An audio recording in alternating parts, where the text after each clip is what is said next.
जय श्री कृष्णा, राधे राधे भक्तों। दोस्तों कैसे हैं आप सब? राधा रानी की कृपा आप सभी भक्तों पर ऐसी ही बनी रहे। दोस्तों आज मैं आप सबके लिए लड्डू गोपाल जी की फिर से नई लीला कथा लेकर के हाजिर हूँ। तो दोस्तों लीला कथा को पूरी ज़रूर सुनें। अगर अच्छी लगती है तो शेयर करें, चैनल को सब्सक्राइब करके वीडियो को लाइक शेयर ज़रूर करें। दोस्तों आज मैं आप सबके लिए फिर से एक ऐसी लीला कथा लेकर आई हूँ जिसे आप सुनकर ना बड़े ही ज़्यादा हैरान होंगे। दोस्तों ये कोई चमत्कारी लीला कथा नहीं है, कोई चमत्कार नहीं है। तो आज मैं आपको एक ऐसी बताने जा रही हूँ कथा, ये बिल्कुल कथा ही है दोस्तों। तो कोई चमत्कार नहीं है इसमें, आप सब इसे बिल्कुल गलत वे में ना लें, ठीक है? और बहुत सारे लोग जो कमेंट करने लगते हैं कि ऐसा नहीं होता दीदी, ऐसा नहीं होता। तो जो हाँ दोस्तों, बिल्कुल ऐसा होता है। अगर ऐसा होता नहीं तो लोग हमें कहानियाँ नहीं भेजते और नहीं भेजते तो हम आगे चल कर के कहानियों को आप सब तक नहीं पहुँचाते, ठीक है? तो बिल्कुल ऐसा होता है और आज मैं आपको वही बताने जा रही हूँ। तो चलिए शुरू करते हैं। दोस्तों आज ये मुझे कथा आई है, रूपा जी ने भेजी है। रूपा जी ने मुझे भेजी है, ये लखनऊ के चारबाग से आज की ये घटना है। चलिए शुरू करते हैं। दोस्तों रूपा जी कहती हैं कि दीदी मैं एक छोटे से मतलब लखनऊ के चारबाग में मैं रहती हूँ। मैं एक हाउसवाइफ़ हूँ और ये घटना जो घटित हुई है वो मेरे साथ नहीं घटित हुई है। उन्होंने कहा कि दीदी मैं लड्डू गोपाल जी की भी सेवा पूजा नहीं करती। हमारे यहाँ कोई पूजा-पाठ नहीं होता। हम लोग सिर्फ़ एक छोटी-सी मंदिर रखते हैं और मंदिर में रखते हैं, मंदिर में पूजा-पाठ करते हैं, अच्छे से रहते हैं हम लोग, लेकिन अ, लड्डू गोपाल की सेवा हमारे यहाँ नहीं होती है। लेकिन उन्होंने कहा रूपा जी ने कि दीदी आज मैं आपको वो बात बताने जा रही हूँ जिसे आप सुनकर यकीन खुद नहीं करेंगी। तो रूपा जी ने मुझे बताया कि उनके यहाँ लड्डू गोपाल जी नहीं है, लेकिन उनकी बहन गाँव में रहती हैं। अक्सर उनकी बहन की तबीयत खराब होती रहती है। उसको कुछ न कुछ कुछ जैसे पेट में दर्द या पैरों में दर्द, पीठ में दर्द, ऐसी चीज़ें लगी रहती हैं। तो उनकी बहन उनसे छोटी है, तो रूपा ने अपनी माँ से बात की तो उनकी मम्मी कहती हैं कि ठीक है, रूपा को लखनऊ भेज दे रहे हैं, तो लखनऊ में जा कर के अपना इलाज करवा लें। तो वो इलाज करवाने के लिए लखनऊ जाती हैं। इसी तरह से जब लखनऊ में वो पहुँचती हैं तो अपनी बहन को कि वो काफ़ी दवाइयाँ वग़ैरह करवाती हैं दोस्तों। बहुत ज़्यादा मतलब दिखाती हैं उसे, दवाइयाँ वग़ैरह करवाती हैं उनकी। लेकिन थोड़ा-सा जब तक दवाइयों का असर होता है, उन्हें आराम मिल जाता है और दवाइयों का असर ख़त्म होते ही वो मतलब उनकी फिर से वही दर्द शुरू हो जाता है। तो रूपा को ये समझ नहीं आ रहा था कि आखिर उनकी बहन को हुआ क्या था? कभी-कभी उसे सर दर्द इतनी तेज़ होता कि वो उल्टियाँ करने लगती, बेहोश हो जाती। डॉक्टर ने सारा कुछ रिपोर्ट दिया, सारे रिपोर्ट्स नॉर्मल आ रहे थे। उनको पता ही नहीं चल रहा था कि आखिर इनको बीमारी क्या है। उसके बाद वो लखनऊ छोड़ कर के दिल्ली, मुंबई बहुत सारी जगह दिखाती हैं, लेकिन कोई फ़ायदा नहीं मिलता। जब दवाइयों का असर खत्म हो जाए, तब वो ठीक ब और कौन-सी दवाइयाँ, सिर्फ़ उन्हें दर्द की दवाइयाँ दी जाती थी। और कुछ ऐसा था दोस्तों कि वो दर्द की दवाइयाँ तो वो खाती थी, लेकिन उसके अलावा उनके पास और कोई दवाई नहीं थी क्योंकि नॉर्मल रिपोर्ट्स आती थी। तो इस वज़ह से कोई दवाइयाँ वग़ैरह वो कभी नहीं खाती थी। इसी तरह से रूपा कहती हैं कि मैं बहुत ज़्यादा परेशान हो गई थी अपनी बहन के पीछे और हम 2 बहनें हैं, हमारा कोई भाई नहीं है। तो उन्होंने कहा कि अब मेरी बहन को मैंने बच्चे की तरह पाला है, तो मुझे उसके लिए बहुत कष्ट होता है। तो इसलिए उन्होंने कहा कि इसलिए मैंने इसको बहुत इलाज करवाया, लेकिन कहीं भी वो ठीक नहीं हुई। आए दिन इसको कुछ न कुछ लगा रहता है। तो वो कहती है जहाँ हम रहते हैं वहीं हमारी पड़ोस की आंटी हैं, उन्होंने ऐसे ही हमारी इनसे बात हो रही थी, तो उनकी पड़ोस की आंटी ने बोला कि मतलब इसे कुछ ऊपरी चक्कर दिखा दो। तो रूपा कहती है कि मुझे ऊपरी चक्कर का कुछ समझ नहीं आया कि ऊपरी चक्कर क्या है? उन्होंने कहा मैंने पहली बार ऐसा नाम सुना। फिर उन्होंने कहा कि अरे कुछ उधर-उधर दिखा दो, लड़की जात है, इधर-उधर कुछ भी हो सकता है। तो दिखा दो, क्या पता कुछ ऊपरी बवाल हो इसके ऊपर, इसी वज़ह से इसके साथ ऐसा हो रहा है।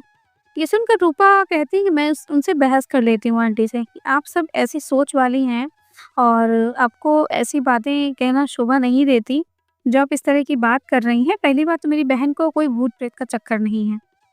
ये कह के वो कहती मैंने बहस कर ली, लेकिन फिर जब मैं अंदर आई, मैंने सोचा कि सच में मैंने बहुत तो दिखाया है, लेकिन फिर भी मेरी बहन ठीक नहीं हो रही है। तो क्या मैं सच में वहाँ पर दिखाऊँ? तो अपने हस्बैंड से बात करती हैं। रूपा कहती हैं कि मेरे हस्बैंड से अपने बात करती हूँ, तो मेरे हस्बैंड मुझे कहते हैं कि तुम क्या फ़िज़ूल में इन सब चक्करों में पड़ रही हो? ऐसा कुछ भी नहीं होता है, ठीक है? उसको ठीक हो जाओगे, ठीक हो जाएगी, बाकी दवाइयाँ हम चला ही रहे हैं, कर ही रहे हैं। उसके बाद वो रूपा कहती है कि मैंने सारी रात इस बात को सोचा फिर सुबह मैंने उन आंटी से सॉरी बोला क्योंकि मैंने उनसे बहस कर ली थी इस बात पे। उसके बाद जब आंटी से मैंने सॉरी बोला, आंटी ने मुझे कहा, "कोई बात नहीं बेटा, मुझे पता है कि जब किसी को दुःख और तकलीफ़ में होता है ना, तो उससे ऐसी बातें निकल जाती हैं। मुझे बुरा नहीं लगा तुम्हारी बातों का।" उसके बाद वो कहती हैं कि, "अच्छा बताइए मैं क्या करूँ?" जब वो बताती हैं ऐसी बातें, वो कहती हैं कि वहाँ पर एक बाबा जी रहते हैं, फ़कीर, उनको फ़कीर बाबा बोलते हैं, फ़कीर बाबा हैं वहाँ पे, इमामगंज है दोस्तों कहीं पर।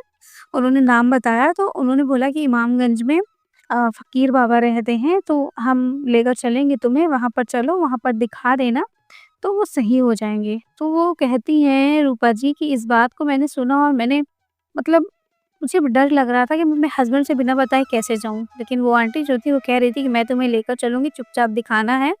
3 बार हमें जाना होता है, 3 बार में ही सही हो जाते हैं। वहाँ का ये रूल है कि हमारे यहाँ जो कोई है तो 3 बार लगातार है। तो इस वज़ह से हस्बैंड को बताने की कोई ज़रूरत नहीं, जब वो ठीक हो जाएगी तो हस्बैंड को बता देना। अब रूपा के मन में ये चीज़ थी कि मैं अपने हस्बैंड से नहीं बता रही हूँ और मैं चुपचाप जा रही हूँ। रूपा वहाँ पहुँचती हैं। रूपा पहुँचती हैं, उसके बाद फिर ये सारी चीज़ें उनको बताती हैं जो फ़कीर बाबा थे। फ़कीर बाबा उनको कुछ पानी देते हैं, कुछ कोई पानी था, उन्होंने बताया कि पानी था कुछ बॉटल में करके वो देते हैं, कहते हैं इसे सुबह-शाम पिलाओ, देखो इससे आराम मिलने लगेगा। तो ऐसा था, वो सुबह-शाम पीती थी, फिर घर आती हैं, सुबह-शाम पीना इन्होंने स्टार्ट कर दिया था।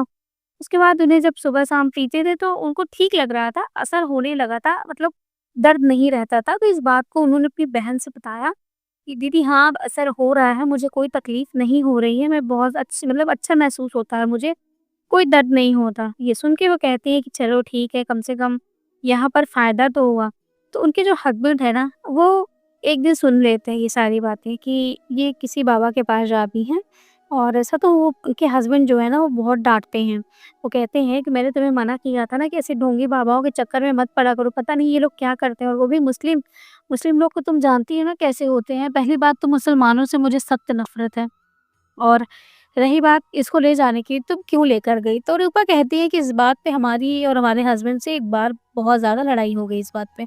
हम दोनों ने एक-दूसरे से बोलना बंद कर दिया। लेकिन आज हमारा तीसरा, क्योंकि हफ्ते में वहाँ संडे-संडे जाया जाता था। तो 2 संडे हो चुका था मेरा, तीसरा संडे हमें जाना था वहाँ पे, लास्ट था वो।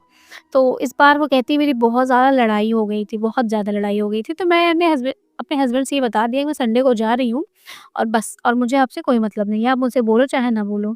और इतना सुन कर के वो उनके हस्बैंड कुछ नहीं बोलते, लेकिन फिर अ, जो रूपा थी ना वो वहाँ पर चली जाती हैं। वहाँ पर रूपा जाती हैं तो अपनी सारी चीज़ें करती हैं फटाफट, सब कुछ। उसके बाद फिर जो भी दिखाना होता है अपना काम करती हैं, काम करके वो जैसे ही लौट रही होती हैं, वैसे ही सामने से अपने जीजा को आते देख बड़ी हैरान हो जाती हैं। रूपा देखती हैं कि उनके हस्बैंड आ रहे हैं, उनकी बहन देखती है कि उनके जीजा जी आ रहे हैं, तो वो कहती है कि दीदी अब क्या होगा?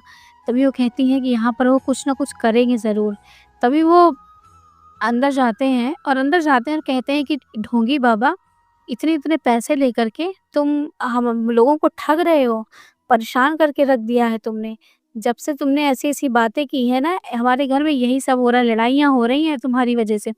वो बाबा के ऊपर जैसे ही जो बाबा होते हैं, वो फ़कीर बाबा के ऊपर जैसे ही हाथ उठाने के लिए होते हैं, वैसे फ़कीर बाबा उनको रोकते हुए कहते हैं कि बस बस करो बच्चा, किस बात से दुखी हो? हिंदू और मुसलमान के बात से दुखी हो क्या?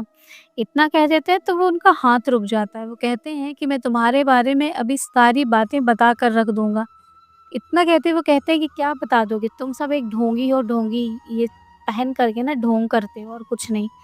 इतना कहते हुए बाबा कहते हैं तुम जानना क्या चाहते हो और तुम जानते क्या हो मेरे बारे में?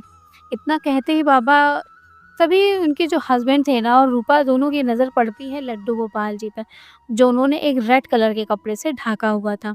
उनकी नज़र जब लड्डू गोपाल पर पड़ती है तो बड़े ही देखकर हैरान हो जाती हैं। वो कहते हैं कि लड्डू गोपाल जी यहाँ क्या कर रहे हैं? आप तो मुस्लिम हैं ना, और जो मुस्लिम होते हैं वो तो ऐसे से मतलब पूजा कैसे करते हैं? वो तो नहीं करते। उसके बाद बगल में उन्होंने देखी कि उन्होंने रहल में रेड कलर के कपड़े में बांध करके भागवत कथा रखी थी। भागवत कथा को देखकर वो हैरान हो गए। उन्होंने कहा कि ये सब क्या है और आपने ये सब क्यों रखा है यहाँ पर? ये तो हमारे हिंदू धर्म की पवित्र ग्रंथ है ना, आप यहाँ पर क्यों रखे हैं?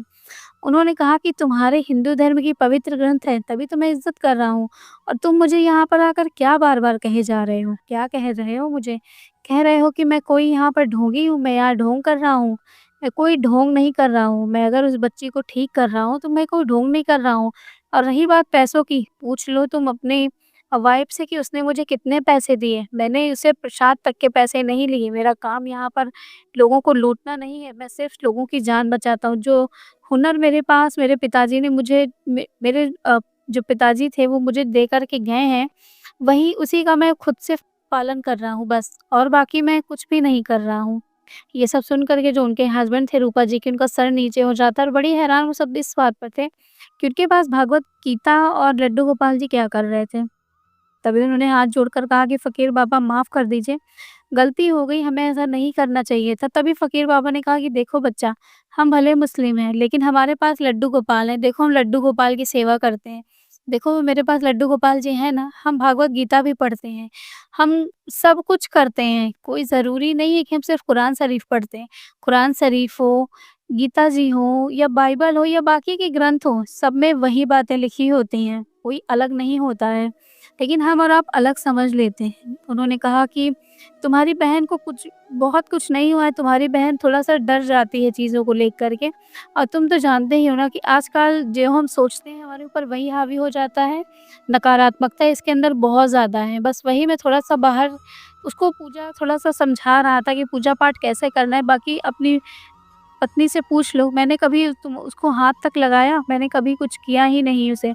मैंने उसको जो भी किया मैंने उसको बता दिया कि तुम्हें ऐसे-ऐसे करना है, तुम अपने हाथ से कर लो।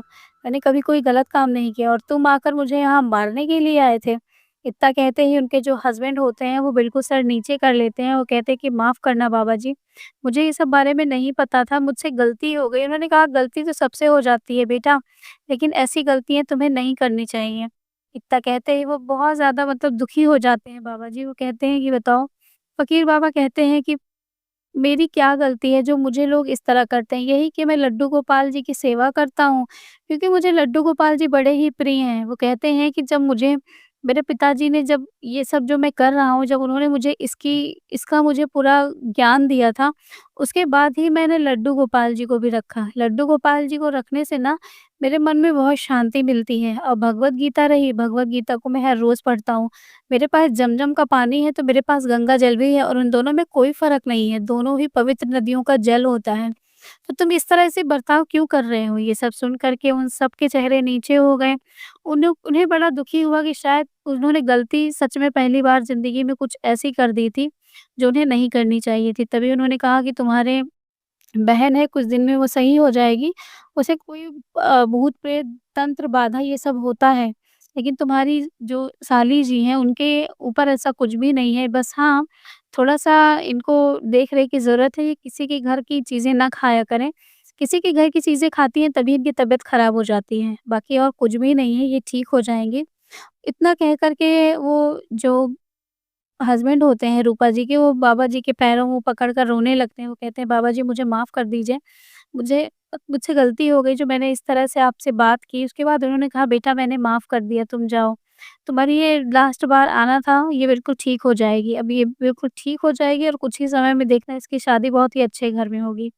ये सब सुन कर के वो बहुत खुश हो जाती हैं। वो कहती हैं कि ये ठीक है बाबा जी, आपने जो भी कहा, मैं इन सब चीज़ों को मानती हूँ। और वाक़ई में ऐसा हुआ। उन्होंने कहा कि बाबा जी ने जैसा कहा था कि बहुत जल्द इसकी शादी हो जाएगी, तो सच में वहीं लखनऊ में ही उसके लिए लड़का मिल गया और वहीं पर हमने उसकी शादी कर दी, क्योंकि वही मेरी इकलौती बहन है। मेरे अब्बा नहीं हैं, मेरी अम्मी हैं, मेरी अम्मी को हमने बुलाकर हमने यहीं लखनऊ से उसकी शादी कर दी और सब कुछ बहुत ही अच्छे से हुआ और आज वो अच्छे से रह रही हैं। तो उन्होंने कहा कि बस इस कहानी में मैं आपसे दीदी थोड़ा-सा यही बताना चाहती थी कि एक मुस्लिम जो फ़कीर हैं, वो भी हमारे लड्डू गोपाल जी की सेवा करते हैं। लेकिन हमारे आज हिंदू धर्म में बहुत सारे ऐसे लोग हैं, जो हमारे ही भगवान का तिरस्कार करते हैं। आज भी ऐसे हैं। तो उन्होंने कहा कि बस मैं इस कहानी के माध्यम से ये समझाना चाह रही थी लोगों को कि देखिए, एक मुस्लिम होकर के उसने हमारी धर्म को ज़िंदा रखा। उसने लड्डू गोपाल जी की पूजा करते हैं वो, और गुरु ग्रंथ साहब, बाइबल और श्रीमद् भागवत कथा वो सब पढ़ते हैं। मतलब वो कोई भी भेदभाव नहीं करते। तो हम और आप क्यों भेदभाव करते हैं? जब भगवान ने हमें बनाने में भेदभाव नहीं किया, तो हम आज क्यों भेदभाव ऐसा करते हैं? उन्होंने कहा कि इसके बाद से आज के बाद कोई भी फिर मेरी जो बहन है उन्होंने कहा कभी वो बीमार नहीं हुई, शादी तो हो ही गई थी। उसके बाद वो कहती हैं कि मेरे हस्बैंड भी आज के बाद समझ गए कि आज के बाद कभी भी किसी को कुछ ऐसी बातें नहीं बोलनी चाहिए। और उसके बाद वो कहती हैं कि रूपा कहती है कि कुछ समय बीता उसके बाद जो बाबा थे ना वहाँ पे, वो बाबा मुझे आज तक नहीं दिखे कि वो बाबा जी चले कहाँ गए। काफ़ी बार मैं उस गली की तरफ गई हुई, मतलब जहाँ पर वो रहते थे, काफ़ी बार मैं गई हूँ और कुछ लोगों से पूछा भी तो कहते हैं कि बाबा जी अंदर ही रहते हैं, वो किसी को नहीं दिखते हैं, किसी को नहीं मिलते, वो ऐसी बातें करते हैं। तो मुझे समझ नहीं आता कि क्या हुआ, कहाँ चले गए बाबा जी? लेकिन हाँ, जितना भी है उन्होंने जो भी किया अच्छा किया और सब अच्छा ही हो रहा है तब से। दोस्तों उन्होंने बताया मुझे ये घटना, तो मैं बड़ी हैरान हो गई।